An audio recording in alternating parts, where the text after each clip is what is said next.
Thank you.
Buma.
ñu ñëw yoon école.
Merci beaucoup.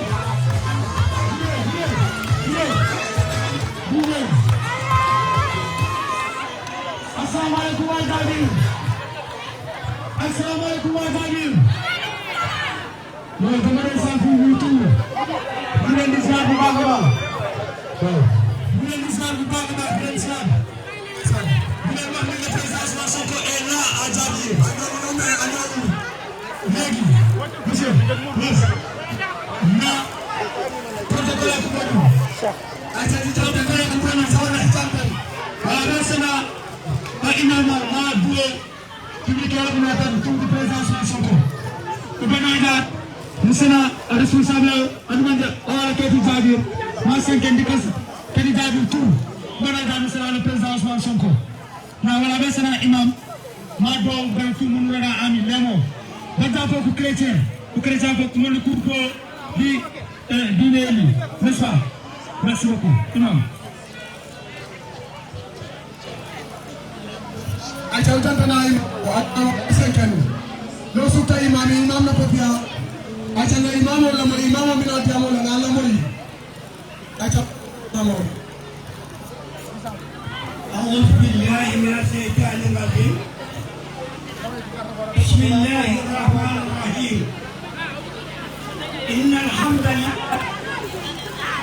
نحمده ونستعينه ونعوذ بالله من شرور أنفسنا ومن سيئات أعمالنا ومن يهد الله فلا مضل له ومن يضلل فلا هادي له واشهد ان لا اله الا الله وحده لا شريك له واشهد ان محمدا عبده ورسوله أدى الأعمال.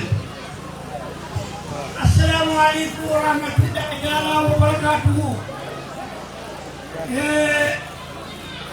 Le président Ousmane Sonko.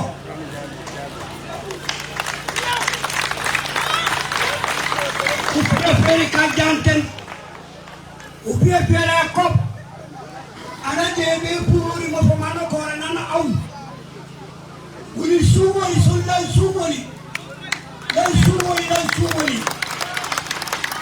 wala kasuma ko ni pamanda bilali billahi wallahi na ko ni Ousmane Sonko president bon fama sumoli no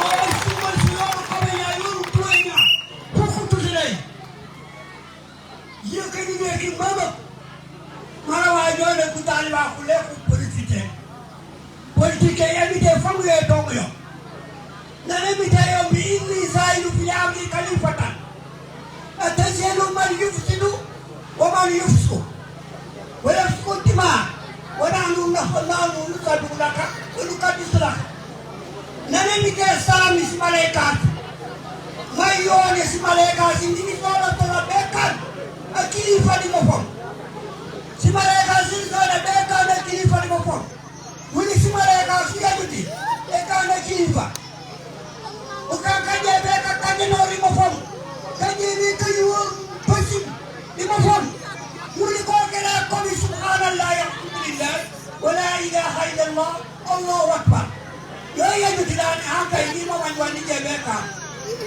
ami tikanda mukana peko hamenya Abidjan mi day ju menito il faut ñu fa dëkke Abidjan mi day safori ka sama si jito ka sama si diwa ka sama si mandala ka sama si dato ngula lo bedora ko safali manu manja waro margo udelo manu manja bala bu jala jaw boro la bere ko sunna Abidjan mi day senora ko Abidjan mi day ka wanu sama kondi ka dongo yakira wajak taw ni ka ne tay panje wajak ka ni ka ni ke senawo ami ka sira me ya mukara pekku esi ka duniya ami ka ni ke seniyo ni baraka wara ku bay isi ali kulini tambi ko fama mi ka ni ke seni eno mo wanu san wanu ame mi ka ni ke ka ni eno mara anu san da no san ni para palagina mo mura palagina mo mi ka sama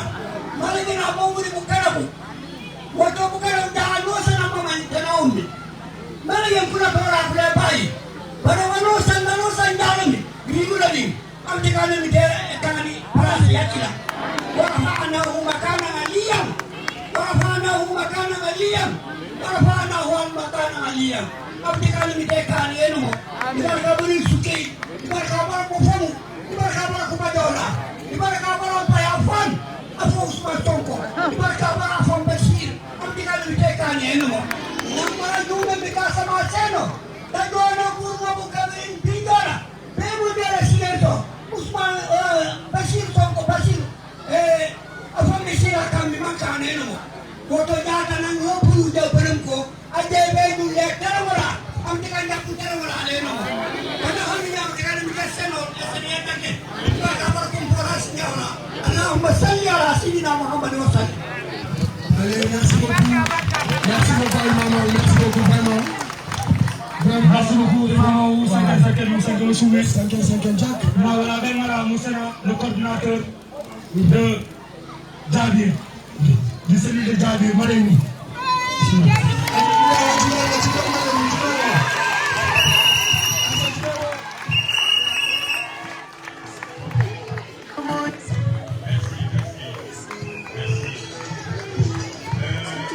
Merci beaucoup à la population de Djabir, parce que l'île c'est une première. Des politiciens qui ont été Djabir, mais l'unité c'est une première parce que c'est une mobilisation exceptionnelle. Alors, l'OTAN pour mettre une mobilisation exceptionnelle parce que c'est un futur président de la République. En demandant au Kamidja pour que tout le monde au Sénégal, la politique, on l'a fait autrement grâce à Ousmane Sonko. J'ai l'habitude de dire qu'avec Ousmane Sonko, chaque jour c'est un cours magistral au Sénégal. Quand on est de classe, nous sommes de classe, pour la première fois, nous avons parce que nous sommes en santé, nous sommes en santé. Même quand on dit que nous avons une monnaie locale, l'enfant du préscolaire a une monnaie locale et c'est grâce à Ousmane Sonko. C'est pour d'emblée président. Lors de l'élection présidentielle, nous avions gagné avec un score de 71%. Mais nous ne sommes pas méchants, parce que dans la vie, il ne faut pas être méchant. Gagner les campagnes de l'État. Mais retenez que les 90% des Djabir sont déjà acquis. Donc, 2 bureaux de vote sont tapés. Chaque bureau de vote, ça fait 400 et quelques voix. Et donc, 90% pour Djabir, c'est déjà acquis et nous le vote. Alors, parce que nous avons fait traverser le quartier de Djabir pour que nous voyons les réalités que nous vivons ici à Djabir. La route, les voitures, pour ceux qui en ont, c'est des réparations mensuelles. L'hivernage, on ne circule pas, on garde. Ceux qui veulent, on peut parce que les moyens ne suffisent pas. Et s'il faut acheter et à chaque fois il faut aller au garage, ça n'a pas de sens. Donc le problème fondamental pour Djabir, c'est les infrastructures routières. Nous n'en avons pas du tout. Nous avons 2 entrées. Là où vous êtes entrés et l'autre entrée c'est là. Mais toutes ces sorties, toutes ces routes ne sont pas praticables. C'est des inondations pendant l'hivernage à n'en plus finir. Et même pour aller travailler, on est obligé de rentrer sur les airports pour aller au travail. La nuit, nous. Donc, infrastructure numéro 1. On nous a parlé de lotissement. L'union de lotissement, moi, nous donnons mais là, parce qu'il faut faire encore un autre lotissement pour permettre à tout le monde d'avoir, et c'est là où les problèmes ont commencé. Parce que nous avons 2 numéros, maintenant il faut aller à la mairie, et malheureusement ils parlent de bon, un papier qui n'a aucune valeur juridique, aucune valeur administrative. On ne sait pas d'accord, on nous indique à partir de la mairie là où il faut aller payer ça. Et le problème qui se pose, moment dit nous ni yor këri nañu dem ñu fay ñi nga xamantene ay terrain ni nañu xaar d'abord ba ñu paré borom këri. Maintenant le problème qui se pose et qui a révolté les Djabirois, moment dit au moment où les terrains nus, les propriétaires attendent, on voit des gens qui se trouvent juste chez toi, tu demandes mais c'est quoi, je suis en train de voir mon terrain. Des gens inconnus, des gens que nous ne connaissons même pas. J'ai vu une voiture, c'est tellement luxueux pour Djabir, mais c'est pour dire que des gens sont en train de venir, des gens qu'on ne connaît pas, des inconnus qu'on ne connaît pas, alors que nous, filles à Djabir, on a vécu depuis 1979 avec des difficultés, avec des problèmes.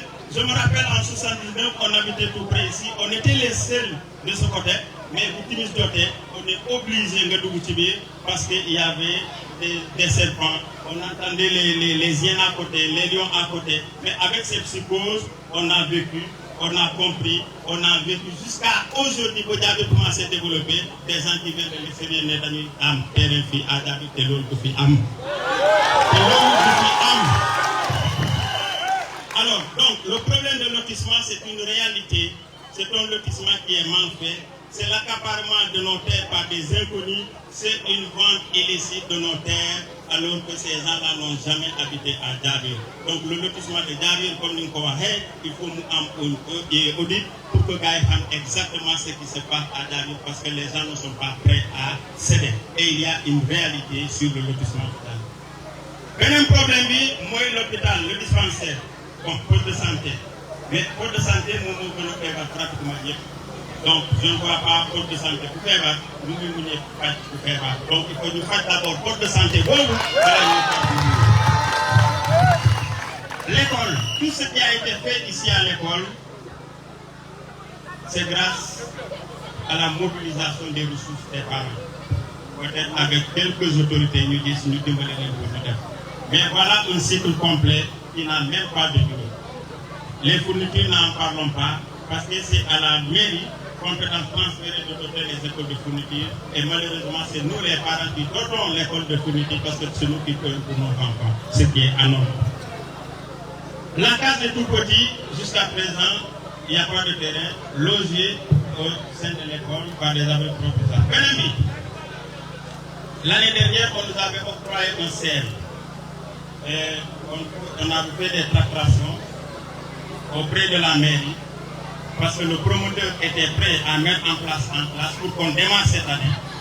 Nous l'avons dit sur la mairie, parce que le promoteur nous voulait que le papier qui atteste qu'effectivement c'est ici, le terrain se trouve juste ici derrière.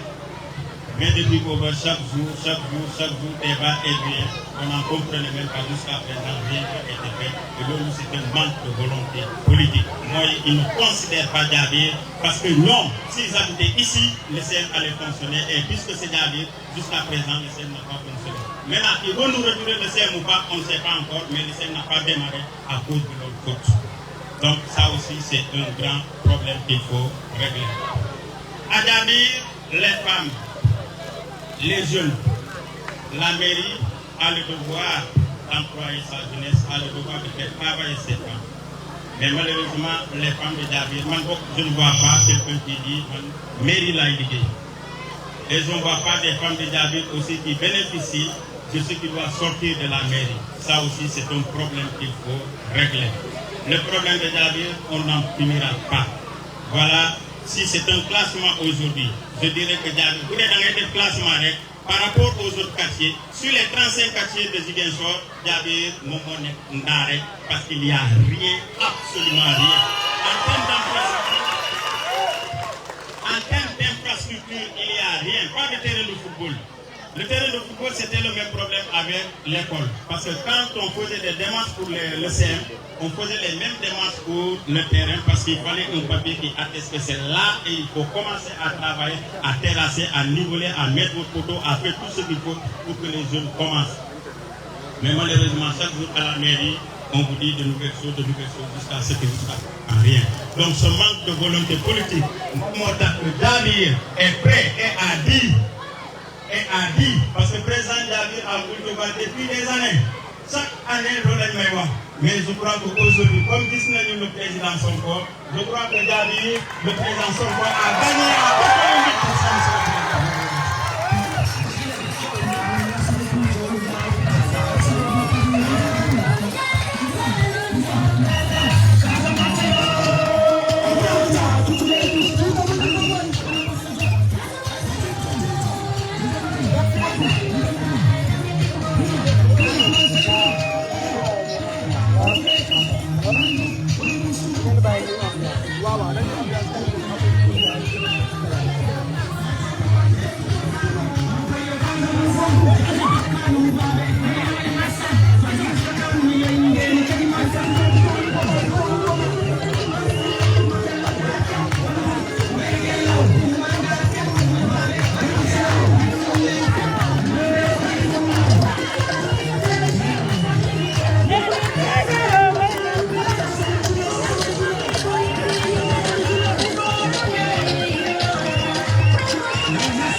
merci beaucoup, merci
Merci beaucoup, merci.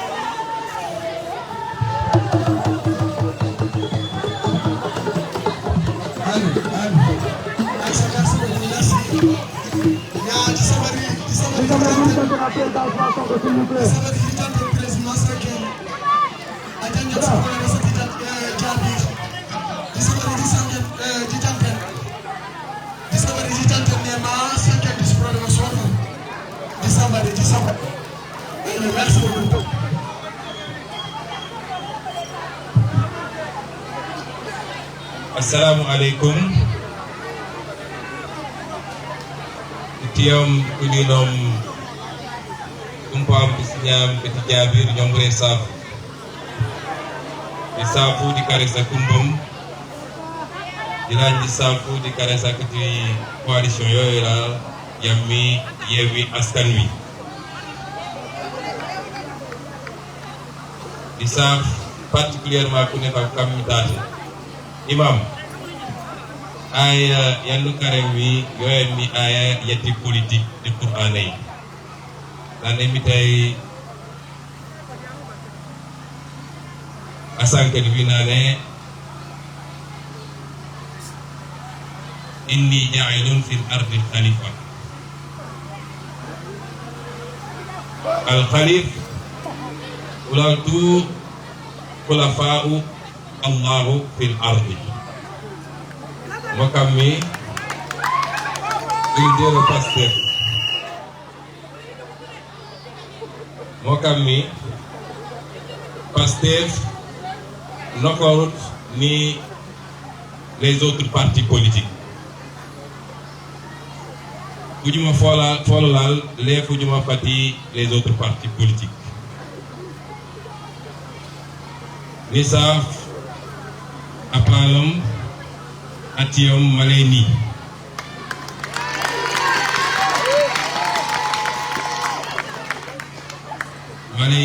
on a fait ensemble le lycée Djignabo.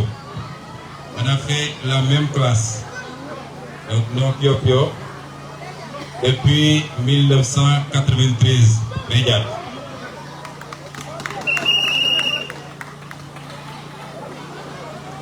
Djad, Djabir, Bekadjantedour. Maleni a exposé les problèmes de Djabir. Les problèmes de Djabir sont les problèmes de toutes les communes du Sénégal. Sont les problèmes de tous les quartiers de Ziguinchor. Mais ces problèmes-là ont atteint un niveau 10 fois plus élevé ici à Djabir. Djabir de Fobel Bissach, c'est pas un quartier de Ziguinchor. Djabir, c'est pas un quartier de Ziguinchor. Parce que le quartier bo xamné robinet sax amu fa. Quartier bobu suñu né bokku na ci pôle urbain bu toll ni Ziguinchor defe naa waruñu ko mën a gën. Djabir nag xam naa fi bu baax bi may ñëw Djabir fii bëri nañu nekk fii juddoo bu ñu woon ndax ñun bi ñuy nekk xale Djabir lañ doon ñëw ut ñax pour suñu lapin yi. sama maam tam daan na ko yàlla yërëm te yëgal ko fii la amoon toolam Djabir fii lañ doon def maraîchage dama doon ànd ak moom tout le temps ñu ñëw fii. Djabir boobu ma xamoon 85 90 93 c'est le même Djabir que je retrouve en 2022. C'est pas normal. C'est pas normal. ñun nag dañ leen andil programme bi yéen ñëpp xam ngeen ko. Programme bi ci volet municipal dañu wax ni suñu priorité mooy quartier yi nga xam ne ñoom la ñu gën a négliger. Defe naa numéro 1 c'est Djabir. Sànq Cheikh Tidiane Dieye daf ma wax Cheikh Tidiane Dieye mooy tête de liste proportionnelle majoritaire au niveau du département. Di fils de Ziguinchor, juddoo Ziguinchor yaroo fi. Daf ma wax su ñuy wax équité territoriale lii moo tax ndax tolloole wuñu les différents quartiers. Investissement yi ñu def ci yeneen quartier ba tey am nañu pavé am nañu ndox am nañu courant am nañu leneen ak leneen léegi nag dañu war a arrêté tuuti ñu tourné ñu xool yeneen quartier yi lu mel ni Djabir lu mel ni Kenya lu mel ni Djefay lu mel ni Kofada yooyu ñoo war a doon priorité investissement fi mu toll nii. kon ñun programme boobu nii mu wax fii yëpp ma lay ni am nañu ay solutions yu ñu proposé ci programme boobu te am nañu yéene defal ko Djabir mais benn élément laay gën a wax est-ce que yéen waa Djabir pare ngeen pour xeex boo gisee ma wax loolu élément bi tax ma wax ko mooy suuf si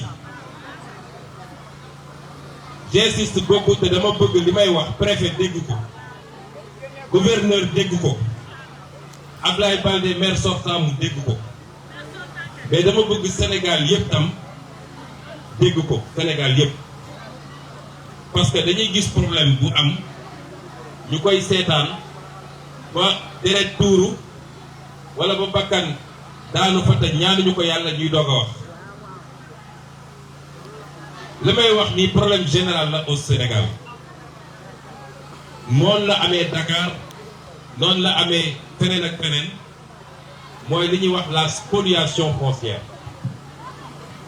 am na ay année ci gannaaw kenn bëggul noonu ñëw dëkk si Diabir soo waxee Diabir ñëpp dañ naan àll ba maintenant Ziguinchor a évolué Ziguinchor est passé d'une dizaine de quartiers à 35 quartiers aujourd'hui. Diabir ne faisait pas partie de Ziguinchor. Bi ñu defee extension bi jël un nouveau décret dañu dugal Diabir mais ñun bi ñu ne xale on considère que Diabir c'est un village à part. C'était à Niaguis. Léegi Ziguinchor amatul espace. Il n'y a plus d'espace à Ziguinchor. Pour avoir un petit terrain à Ziguinchor de 150 mètres carrés, on te dit 40 millions, 35 millions, voilà le bel nom. Léegi nag je veux que ngeen xam yéen waa Diabir que enjeu bu gën a rëy ça va être Diabir ñëpp Diabir la ñuy ñëw yéen ñi fi dëkkoon démb ak barki démb dëkk fi avec les lions dëkk fi avec les hyènes kenn bu ko fi woon ñëw ils vont vouloir venir vous arracher les terres pour se les partager bu ngeen amul fulla bientôt yéen seen bopp vous serez des étrangers à Diabir chacun këram bi mu am rek loolu lay am Diabir même une parcelle pour faire du maraîchage vous n'aurez pas à Diabir. Le lotissement de Diabir je le connais je le suis depuis très longtemps. Je le dis ici et maintenant, c'est du banditisme du préfet en complicité avec la mairie pour arracher les terres de Diabir. Xam nga man li may wax su dee au niveau national laa ko ragalul wax su dee Macky Sall ci boppam laa ragalul taxaw ne ko sàcc ngeen suñu pétrole sàcc ngeen suñu gaz sàcc ngeen suñu zircon c'est pas un petit préfet qui me pose problème. C'est pas un petit maire qui me pose problème. Ce qui se passe à Diabir, c'est la même chose qui se passe à Niaguis, c'est la même chose qui se passe à Kantène, c'est du banditisme foncier. Le maire sortant, Diabir, moo wax leen ko tey bokk na li ci tax mu transhumé woon dem ci ab Macky Sall parce qu'il avait besoin, parce que pour faire un lotissement, il faut nga am li ñuy wax autorisation de lotir. te loolu c'est le ministère de l'urbanisme qui le fait. soo nekkee opposition léeg-léeg mun nañ ko téye loolu tax mu demoon fekk ji Macky Sall boole ko ministre de l'urbanisme ñu autoriser le lotissement de Diabir bokk na ci li taxoon mu dem parce que ñoom comme seen politique xaalis la il faut ñu am xaalis pour mun a politique. Moi j'ai pas besoin de vous donner de l'argent pour ngeen ñëw fii toog mais ñoom s'ils devaient venir il faut ñu envoyer pour ñoom beaucoup d'argent pour que les gens sortent. xaalis boobu nag ñoom amuñu ay usines ils n'ont pas hérité de milliards fan la ñuy jëlee xaalis bi faire des lotissements vendre les terrains avoir des milliards pour venir acheter encore les votes. C'est ça leur logique. Donc lotissement bi ce que je veux dire premièrement am na autorisation de lotir mais est-ce que ñi toog Dakar def autorisation de lotissement bi est-ce qu'ils connaissent Diabir est-ce qu'ils sont jamais venus à Diabir dañuy def ay lotissement yoo xam ne tu vois quelqu'un qui est à Dakar qui n'a jamais mis les pieds ici parce que directeur général la wala directeur la wala ministre ñu ne ko tu as 50 parcelles à Diabir il sait même pas Diabir c'est où su paree il va trouver un courtier pour lui dire demal nga jaayal ma les 50 parcelles que j'ai à Diabir. Pendant ce temps les populations autochtones de Diabir courent derrière leur quota de parcelles. Donc am na autorisation. Deuxièmement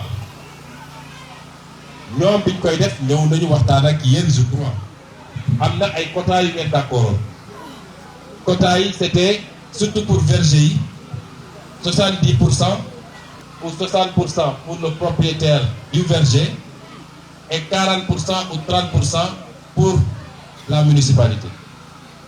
Loolu ngeen d'accord wala d'après les informations que j'ai c'était ça.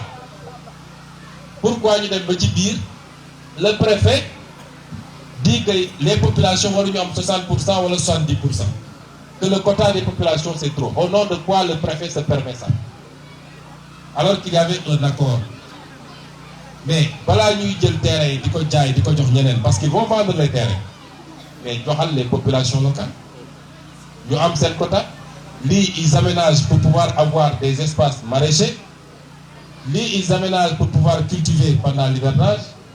Le reste, les populations sont plus habilitées à vendre. Am ci lu ñu ciy defaraatee seen kër yi am ci lu ñuy cotiser ñoom comme mairie bi joxu leen ndox ñu andi seen fontaine seen forage am ci ñoom lu ñu régler seen problème. Et c'est ça le problème de fond de Diabir. Man nag ce que je peux vous dire, ce banditisme foncier ne passera pas, on n'acceptera pas. Yàlla def na affaire bi traîne na ba élection jot. Vous avez la solution entre vos mains. C'est ce bulletin de Yewwi Askan Wi. Si moi je suis maire au soir du 23, Inch'Allah. Si je suis maire au soir du 23, je peux vous garantir à Diabir que les engagements qui ont été pris par rapport aux populations de Diabir seront respectés à 100%. Loolu, le préfet mënu ko tere parce qu'il n'est qu'un simple représentant de l'État. Et li may wax préfet yi waxoon naa ko il y a 2 ans dans le lotissement de Diabir, on m'a traité de rebelle, on m'a traité de tous les noms. Préfet yi, ce qu'ils n'osent pas faire ailleurs, il ne faut pas qu'ils viennent le faire ici. C'est pas normal. Ils n'ont qu'à respecter les gens. Et il ne faut pas qu'ils créent des situations. Nit ñi bu ñu yëngatoo nag ñu jàpp ne ñu ngi yóbbu ñaata jàpp nañu des gens de Niaguis, ils les ont maintenus. Ils ont pris des gens de Niaguis. Ils les ont maintenus pratiquement des mois et des mois en détention provisoire. Parce que dem nañu contester le lotissement de Niaguis. Un lotissement de 6000 parcelles amul liste d'attributaires. Ici on est à presque 3000 parcelles à Diabir, 2500 ou plus parcelles. Ci lu andi problème bi am ci Casamance mooy ni ñu waree suuf si. Donc ça c'est ce que je voulais dire, mais l'appel que je veux lancer waa Diabir bu leen gaawantu di jaay seen suuf bu leen ko def. Dans d'autres zones de Dakar, du Sénégal, nit ñi dem nañu gaawantu ñu jaay seen suuf ñoom seen bopp tey ay jot lañu. Donc ci sabari bu leen yàkkamti jaay seen suuf gis nga suuf moo ëpp valeur ay millions moo ëpp valeur ay milliards parce que li nga mën a def ci suuf moo lay jox ay milliards te ñun ay baykat lañu tey suuf boo jaay 2 millions dans 2 ans mooy jar 40 millions. Donc les gens qui vont débarquer avec des 4x4 et des mallettes, c'est vrai problème yi bëri na léeg-léeg jafe-jafe am ba nga xam ne da ngay bëgg a faju mu jafe da ngay bëgg a lekk normalement mu jafe loolu nag ku ñëw ne la ay millions ngi ni jaay ma sa terrain mun nga gaawantu jaay mais xam leen ni mënu leen am richesse bu ëpp cette terre là. Ne la bazardez pas, ne la vendez pas. ñaareel bi je suis venu avec un projet important pour toute économie sociale et solidaire. On va mobiliser des fonds et on va venir vous financer, surtout Mouyokou Sekakou. On va venir vous financer. Parce que ici en Casamance, les hommes n'ont qu'à me... Mais c'est les femmes qui travaillent le plus ici. C'est ça la vérité. Les hommes n'ont qu'à me pardonner, mais c'est la vérité. Donc cette terre-là, vous voulez se dire parce qu'on va venir avec ce qu'on appelle économie sociale et solidaire. on va mobiliser des fonds et on va vous aider à avoir des périmètres maraîchers, des périmètres rizicoles. Quand tu viens de suuf bi fan ngeen di bayee après loo xam ne ça va être pérenne ngeen liggéey jox ko seen doom jox ko doomam loolu moo ëpp solo ngeen baal ma exemple bi. Je prends l'exemple de mes parents lébou, pour qui j'ai beaucoup de respect, qui nous ont accueillis à Dakar. Mais vous les entendez chaque jour ñu ngi ci rajo bi di kaas parce que dem nañu ba ñoom à part seen quartier traditionnel yi Yoff Ouakam les villages traditionnels Yoff et cetera amatuñu 1 mètre carré à Dakar 1 mètre carré amatuñu ko. C'est vrai am na loo xam ne dañ ko jël seen loxo mais am na loo xam ne ñoom ñoo ko jaay dem nañu nag ba jamono dox ñu gis ni suuf soosu soxla nañ ko mais mënul duñ ci jot. On ne doit pas reproduire les mêmes erreurs ici. Donc est-ce que vous prenez l'engagement avec moi? jël ngeen engagement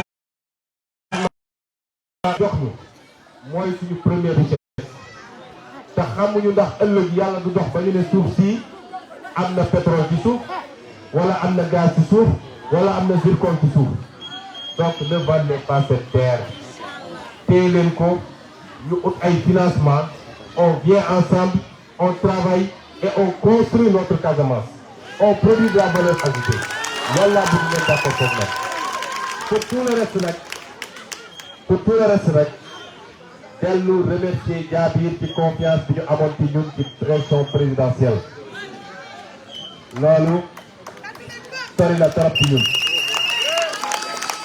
li ñu bëgg a wax waa Diabir confiance boobu incha allahu rabbi àdduna du dox ba ngeen ne Ousmane Sonko nous a déçus ou Ousmane Sonko nous a trahis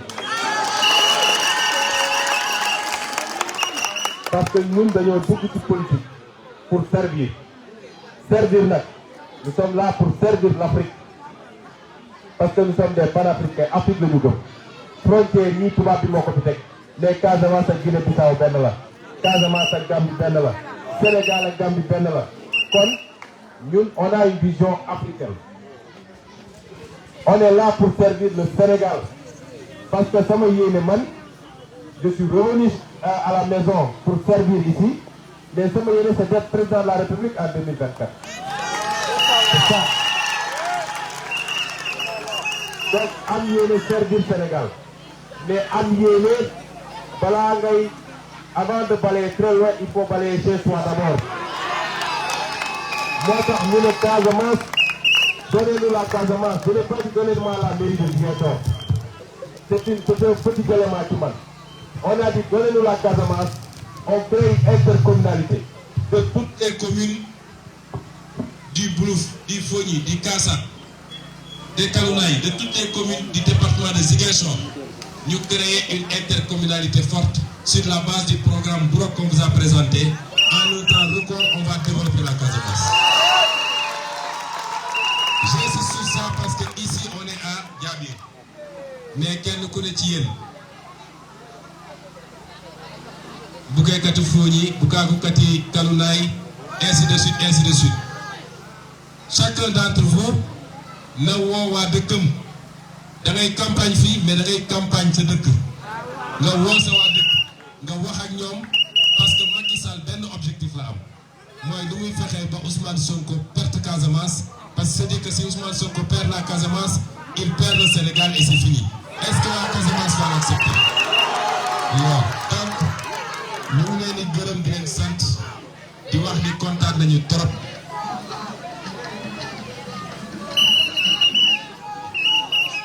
waa Djigouna voilà le même problème à Djigouna donc ñu ngi nuyu waa Djigouna ñu wax leen ni tey suñu campagne Diabir mooy le premier quartier de Ziguinchor bu ñu dugg toog wax hier on a fait une caravane rapidement on a fait un meeting à Lindiane mais histoire dina retenir ni c'est Diabir qui va nous donner la victoire dans tout Ziguinchor au soir du 23. Assalamu alaikum.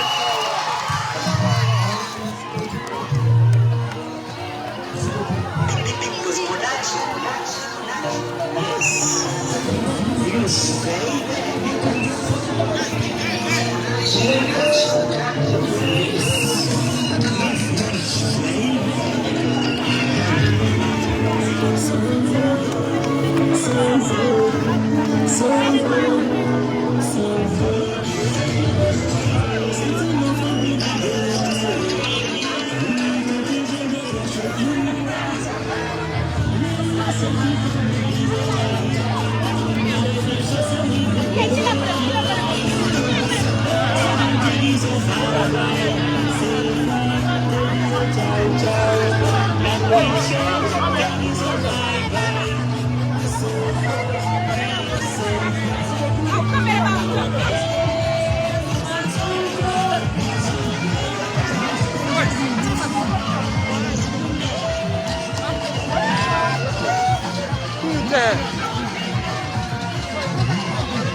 Merci beaucoup pour le président Ousmane Sonko. Monsieur le Président, vous avez une doléance du comité électoral. Nous faisons face à un ministre d'État à qui Macky Sall a bombardé les moyens. Alors, Monsieur le Président, nous sommes en train de faire le terrain. Nous sollicitons également des moyens financiers pour conquérir la mairie de Niaguis, qui représente un enjeu de taille pour la commune de Ziguinchor, Monsieur le Président. À l'occurrence également, je m'intéresse de profiter de cette occasion pour s'adresser à toute l'assistance. Et sur ce, le comité électoral de Niaguis vous invite au meeting de clôture qui aura lieu à Niaguis le 21 janvier. Monsieur le Président, n'hésitez à aucun moment de mettre tous les moyens financiers ici pour conquérir la mairie de Niaguis, qui représente un enjeu de taille pour le développement de Ziguinchor. Alors nous vous invitons seulement à mettre les moyens ici pour conquérir également la mairie de Niaguis, au même moment la mairie de Ziguinchor. Nous savons tous que la mairie de Niaguis sera à votre disposition, Inch'Allah, si Dieu le veut. Alors, sur ce, Monsieur le Président, nous vous invitons à nous donner les moyens nécessaires qui s'y imposent. Ok? Allô? Donc, le président Ousmane Sonko prend à l'émission clôturée. Allô?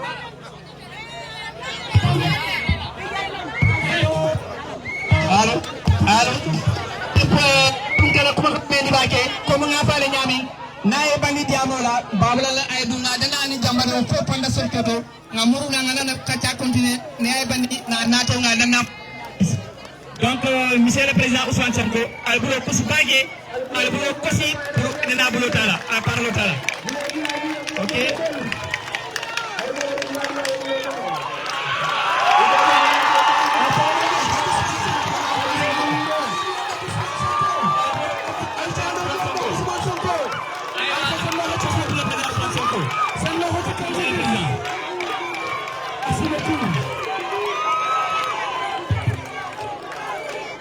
Merci beaucoup.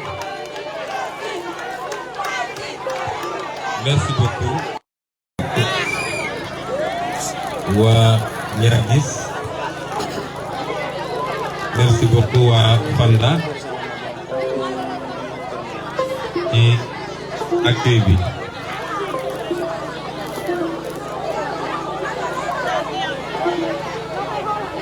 damay commencer sama waxtaan ci benn question.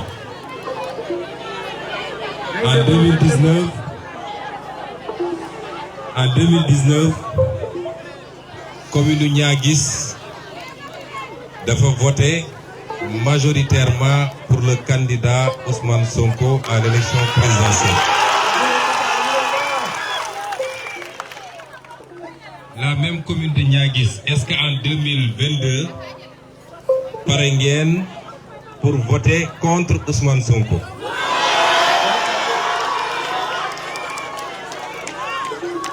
Est-ce que pare ngeen pour voter contre le candidat Ousmane Sonko? Comme parewul leen pour voter contre Ousmane Sonko, il faut ngeen voter pour le candidat Siaka Badio. Parce que fii à Niaguis, Siaka Badio moom moo fi Ousmane Sonko pour la commune.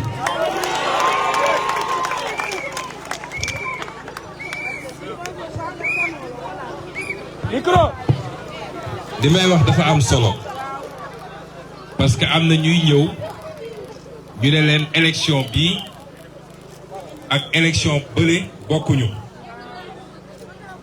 am na ñuy ñëw ñu ne leen élection bële Ousmane Sonko contre Macky Sall la woon mais bii élection la boo xam diggante ay doomu Niaguis la. loolu nag dañu bëgg ngeen xam ni keneen kuy nekk candidat dafa am ku muy ñëw rootal si ku fi nekk candidat rek da nga am koy rootal beneen candidat bi fi am ñëpp xam nañ ni Macky Sall lay rootal kon ku ko sànnil carte sànnil nga carte Macky Sall contre Ousmane Sonko ku ko sànnil carte jox nga Macky Sall pexe ak fit pour que 2024 mu ñëwaat ne candidat laa bëgg a nekk. Est-ce que waa Niaguis pare nañu pour ça? De la même manière bu leen gis Siaka donte am na ci solo seen doom la fii la juddoo fii la yaroo te xamaloon leen ko dara lu bon kon am na légitimité pour toog ne dama bëgg a nekk maire professeur la enseignant la donc lépp lu nit war a xam na ko ñii ñëw di leen wax ni amul expérience mooy lan ñoom seen expérience mooy sàcc suuf dagg suuf si jaay ko voté ay budget lekk xaalis bi bu dee loolu mooy expérience ñun suur nañu expérience boobu mais bu dee expérience mooy jëriñ sa askan lañ la dénk nga yor ko ci nu mu gën a rafete Siaka am na expérience boobu waaye dama ne bu leen ko xool moom kese su ngeen koy xool jàpp leen ne Ousmane Sonko bi ngeen di gis ci télé di ko dégg ci rajo muy seen doom ngeen bëgg ko am yéene ci moom bëgg ëllëg mu dégg wiiw ñu ne président de la république am na Ousmane Sonko boobu su ngeen ko xoolee gis leen Ousmane Sonko tey bu ngeen ko wóoroo ba élire ko moom ñun duñ ko seetaan dinaa nekk ci wetam parce que xam ngeen sama projet pour toute la Casamance man ñëw ma def projet uniquement pour la commune de Ziguinchor programme Burok c'est un programme pour Casamance yëpp rawatina nag suñu département muy département de Ziguinchor nga xam ne capitale bi mooy Ziguinchor waaye mun naa ne commune bi ëpp solo mooy commune de Niaguis kon Siaka maire de Niaguis da ngeen xam ni man ak moom ñun ñii ñëpp ngeen gis ak moom on va travailler ensemble pour transformer Niaguis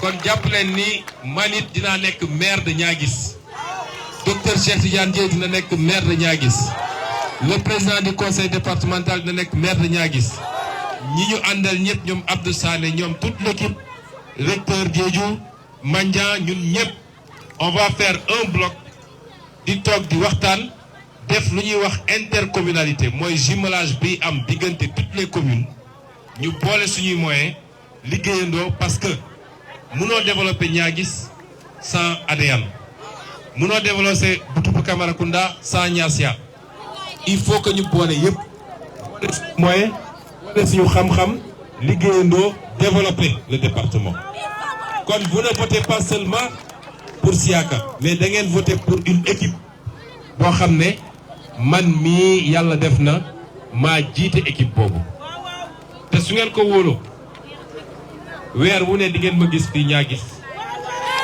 di soobee yàlla ñu ñëw toog et on travaille ensemble. am na nag concurrence ci candidature bi ki nga xam ne moom la Macky Sall samp gëm naa ni bi mu njëkkee ñëw fii amul kenn ku ko xool ñaa gis mu delluwaat Macky Sall jox ko xaalis bu bëri xaalis suñu xaalisu réew xaalis boobu nga xam ne moo waroon defar poste de santé ñaa gis moo waroon régler l'électricité moo waroon leneen ñu téye ko ñoom di ko séddoo ba élection jot ñu débarqué ñaa gis naan ñi ngi clôturer les écoles ñi ngi maye ay xaalis ñi ngi defar les mosquées bis bu ngeen leen votelee di ngeen toogaat 5 ans encore di jooy te du ngeen leen gis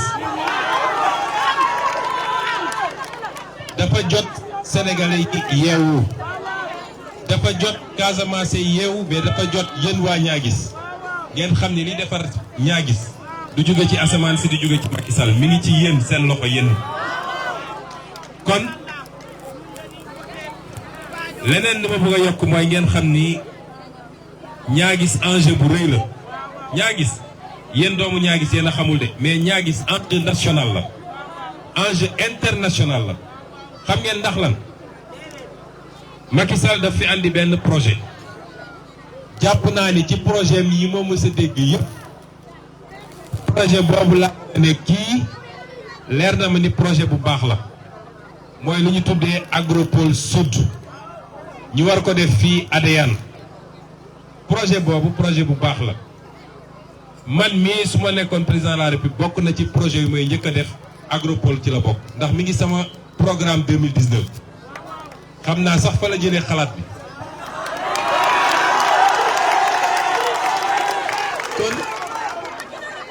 kon projet bu baax la projet boobu mooy lan mooy fii Casamance gis nañ ni mango yi day nëb tool bi day nëb madd bi day nëb kuuku yi fii lañ ci war a am amuñu ko parce que transformé ñu ko fii pour ñi ñuy déglu ci Sénégal kooku ñun mooy saalu darkase ak yeneen ñu ne kon nañu fexe ba def fi benn pôle boo xam ne pôle industriel la boo xam ne la fay ñor yëpp dinañ góorgóorlu ba li ci ëpp bokk ñu koy transformer fii def fi ay usine ñu koy transformer usines yooyu dina recruter ay nit ndaw ñi dinañu am liggéey jigéen dinañu am liggéey waaye baykat bi li mu bay ba pare du nëpp si àll bi dina am fu ñu ko transformer génne ko mu tasaaroo ci Sénégal génne ko mu dem bitim réew yàlla def nag bi nga xam ne moom lañ ko bëgg a def fii au sud su ma nee sud nag mooy région de Kolda région de Sédhiou ak région de Ziguinchor ñoo ko bokk ñetti région yëpp ñu tànn nag Adéane pour ne foofu la ñuy def affaire bi jël 80 hectares fii Adéane pour def ko fa waaye nag lu ma gis xam mooy lu mel noonu foo ko def dëmm yi ñi may wax dëmm yi dëmm suuf Sénégal dafa am ay dëmm suuf ñoo xam ne suuf la ñuy dundee suuf dëmm suuf yëpp di ngeen gis ñu daw si ñëw fii moo tax temps yi nag gis ngeen nit ñi di jóge Dakar dégg ngeen fi ay nit yoo xam ne dañuy ñëw suñu ñëwee aéroport la ñuy wàcc ñu tegal leen waa gendarmerie ñu escorter leen suñu ñëwee ñi ngi fii Fanda ñi ngi ci Fangoor ñi ngi suuf la ñuy ut si seen suuf sii la ñuy ñëw jël si moo tax bu ñaa gis amul maire bu baax maire bu am gëm-gëm maire bu am ay principe maire bu dëgër ba pare maire boo xam ne dafa ànd ak ñoo xam ne mën nañu taxaw ne Macky Sall lii du fi amee ñaa gis bu ko amul yéen ñëpp buñ ci tegee 5 ans gan ngeen di doon bis ñaa gis dañuy dagg àll bi yëpp séddoo ko ñoom ñooñu nag maire boobu nag ak équipe boobu mu àndal xam ngeen ko mooy seen candidat Siaka Badio mooy Yewwi Askan Wi mooy liste bi nga xam ne ñun ñii ñoo ko parrainé kon loolu na ngeen ko xam surtout vous la jeunesse li ma wax dama bëgg ngeen jël ko def ko vidéo tasaare ko village par village def ay projection ñëpp dégg li may wax parce que enjeu bu rëy la li ma leen wax tey su ngeen ko déggee def li ngeen war a def intérêt doomu Niaguis la parce que doomu Niaguis dootul soxla naan maa ngi dem feneen pour uti liggéey bu ngeen ko dégluwul nag topp politicienne ñoom nga xam ne loolu la ñu xam xaalis wax lu dul dëgg yàq deru nit ba ngeen topp loolu votel ñooñu dinaa fi ñëwaat dans quelques années fii ngeen di daje ci place bi di jooy te kenn mënul régler seen problème dañoo toll ci jamono tànn na ñëpp jël seen responsabilité particulièrement nag yéen la jeunesse de Niaguis particulièrement yéen jigéen ñi parce que léeg-léeg bu ñu buggee nax électeurs yi jigéen ñi dañuy dajale ne leen def leen association ñu financer leen groupement te loolu élection ba élection lay am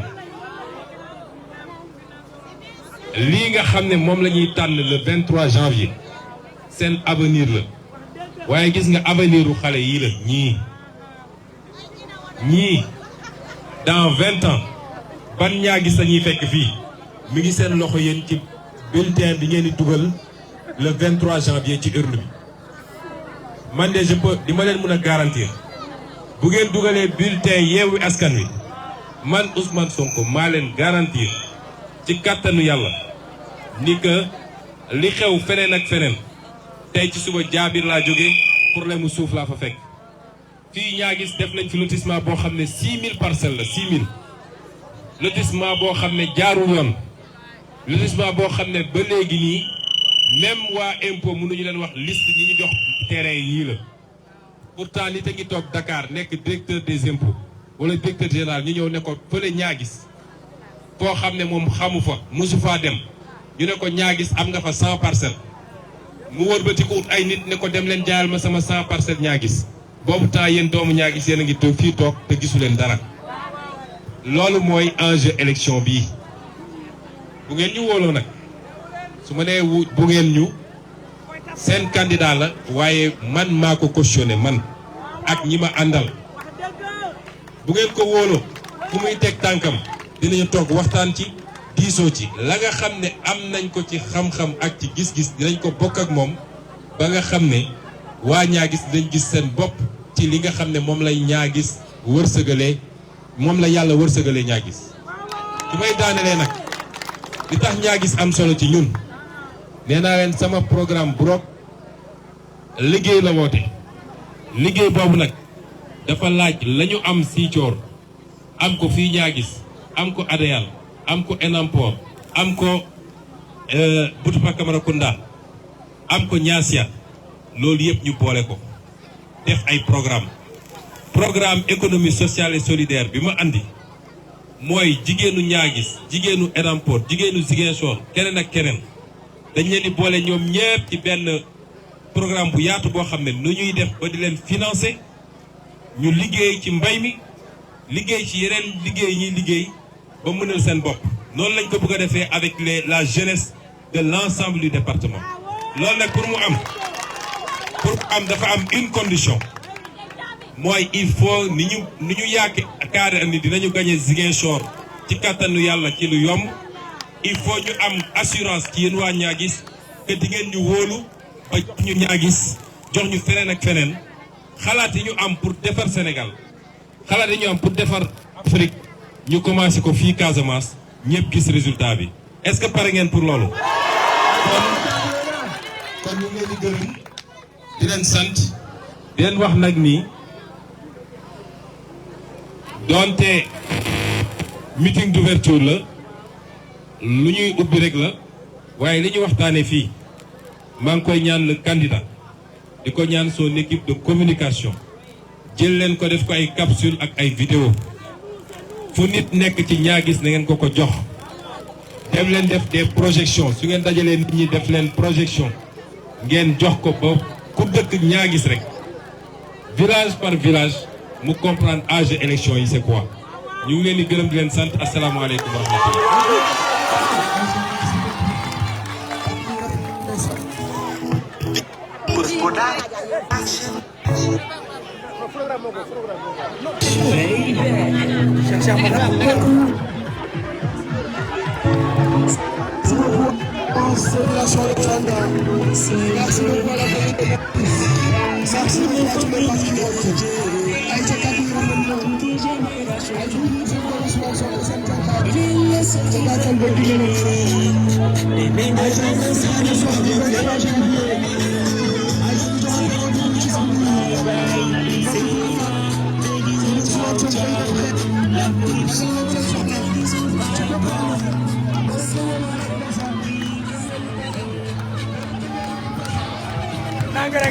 Nang.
Sonko!